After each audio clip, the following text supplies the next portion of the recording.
Upang mapakinabangan ang isang lupain na pagmamayari ng Department of National Defense na hindi nagagamit, plano ito ngayong gawing taniman ng mga produktong pang-agrikultura na maaring kakitaan. Ang pera maliliko mula dito ay dadagdag sa pondo para sa modernization program ng DND. Narito ang ulat ni Aya Macalma. Balak gawin ng Department of National Defense na kumita gamit ang mga nakatenggam lupa sa loob ng kampo ng militar sa buong bansa. Ayon kay Undersecretary Fernando Manalo, mahigit 100,000 hectares ang tinitignan ng departamento para kumita ng pera sa tulong ng ilang ahensya at mga pribadong kumpanya. We have in Bukidnon, that's about another 40 to 45,000 hectares.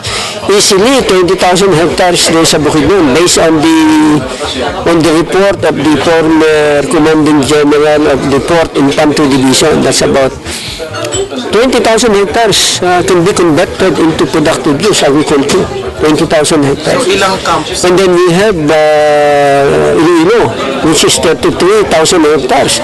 So we are talking here, tatlo pa lang, mahigit ng 100,000 hektarya.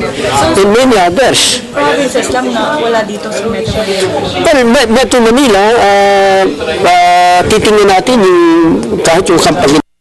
Kaya naman gagawa ng isang executive order ang DND para dito at kanilang tatapusin sa loob ng 6 na buwan upang masimulan na kagad ang proyekto.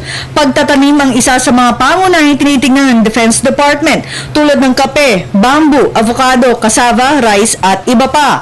Maging ang paggawa ng armas at bala na gawang Pinoy ay kanilang tinitingnan. Dagdag pa ni Manalo, ang kikitain nila para dito ay mapupunta sa modernization program ng Defense Department. Yeah, ang intention muna is let's look for ways on how we can generate funds and let's deposit it dito sa trust fund na minamandata ng bagong modernization law.